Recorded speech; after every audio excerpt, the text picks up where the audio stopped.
sérigraphie était un art qui était totalement inconnu en France, qui n'était pas du tout enseigné aux Beaux-Arts. On enseignait la lithographie, bien évidemment, lithographie, linogravure, et c'est tout.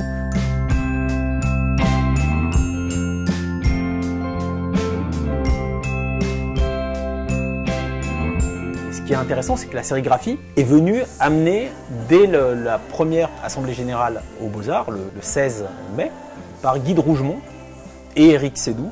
Guy de Rougemont était un artiste assez reconnu, et Éric Sédou avait un atelier dans lequel il pratiquait la sérigraphie.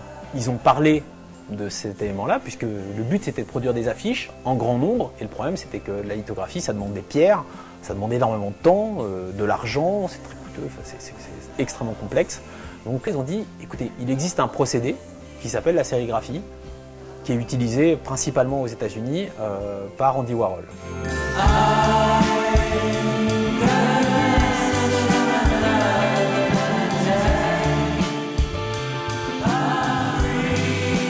Produire approximativement, si on va vite, quasiment jusqu'à 100 affiches par heure.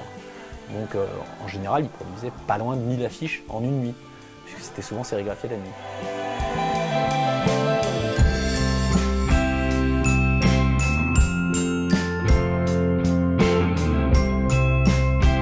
Ce qui est très drôle, c'est que ce saut technologique, il n'est pas du tout né à cette époque.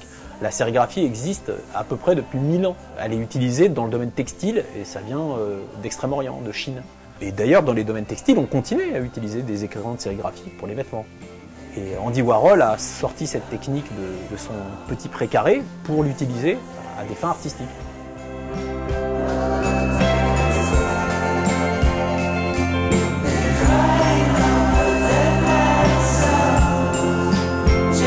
S'il n'y avait pas eu la sérigraphie, l'imagerie de mai 68 n'existerait probablement pas et l'utilisation de l'affiche contestataire à la fin des années 60 n'existerait pas non plus. En tout cas, pas de cette façon-là. Ce qui est aussi très intéressant dans la sérigraphie, c'est que la contrainte de la sérigraphie a contribué à créer un style graphique qui finalement n'était pas spécialement voulu au départ, mais qui était simplement une résultante du procédé tel qu'il était pratiqué à la télé populaire, c'est-à-dire de façon extrêmement rudimentaire.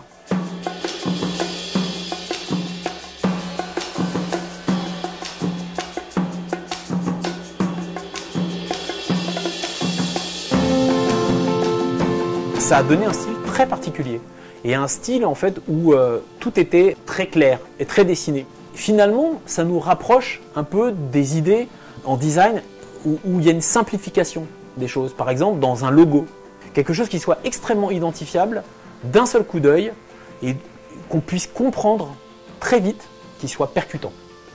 C'était pas au départ une volonté, c'est finalement le médium et la technique qui a donné ça.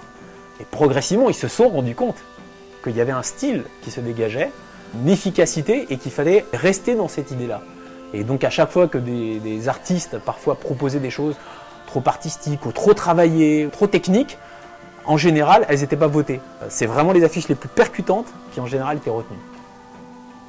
Il y avait aussi autre chose, c'est qu'ils ont produit des affiches qui finalement étaient relativement sérieuses sur leur contenu. C'est-à-dire qu'on produisait vraiment des affiches pour changer les choses, pour changer le monde, donc pour des vraies revendications sérieuses. Mais on ne se prenait pas totalement au sérieux. C'est-à-dire que dans ces affiches-là, il y avait aussi de l'humour. Donc il y avait un caractère assez irrévérencieux dans ces affiches qui n'était pas du tout raccord avec l'environnement de l'affiche de l'époque, qui finalement était relativement poli. Et donc ça a aussi frappé et ça a permis qu'on les retienne.